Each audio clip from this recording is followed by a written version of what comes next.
नवी मुंबईतल्या खारघर इथल्या कोपरा या ठिकाणच्या आदित्य प्लॅनेट इमारतीत आग लागली आहे। या दुर्घटनेत 2 जणांचा मृत्यू झालाय। या इमारतीतल्या मारुती शोरूम ऑटो विस्टा इथे ही आग लागली आहे। पहाटे 5:30च्या सुमाराला ही आग लागली आहे। तर तातडीने अग्निशमन दलाच्या 5 गाड्या या घटनास्थळी दाखल झाल्या आहेत। तर शॉर्ट सर्किटमुळे ही आग लागली असण्याची शक्यता तुर्तास तरी वर्तवण्यात येते। तर ही आग आटोक्यात आणण्यासाठी सध्या अग्निशमन दलाचे शर्थीचे प्रयत्न या ठिकाणी सुरू आहेत। आपण बघतोय पहाटे 5:30च्या सुमाराला या ठिकाणी ही आग लागली आहे आणि शर्थीचे प्रयत्न या ठिकाणी अग्निशमन दल ही आग विझवण्यासाठी करते।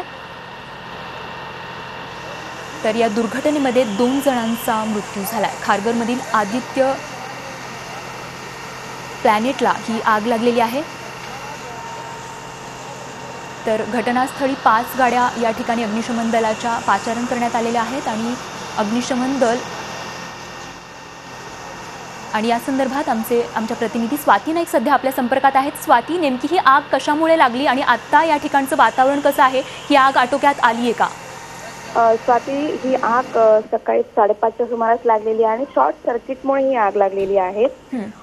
आता सध्या तरी ही आग कंट्रोलमध्ये आहे। तिथून फक्त धूर निघत आहे।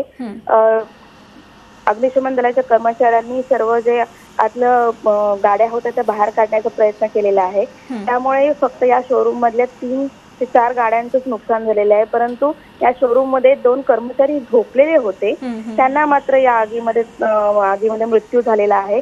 कारण या आगीमध्ये त्यांना कोंडून त्यांचा मृत्यू झालेला समोर आलेला आहे। हे कर्मचारी आतल्या साईडला झोपले होते आणि आग ही बाहेरच्या साईडला लागली होती, त्यामुळे त्यांना बाहेर निघता न आल्यामुळे त्यांचा मृत्यू झाल्याचं समोर आलेला आहे। स्वाती, नक्कीच धन्यवाद स्वाती। तर दुर्दैवानं 2 कर्मचाऱ्यांचा यामध्ये मृत्यू झालेला आहे गुदमरून। मात्र सध्या या आगीवर नियंत्रण मिळवण्यात अग्निशमन दलाला यश आलंय।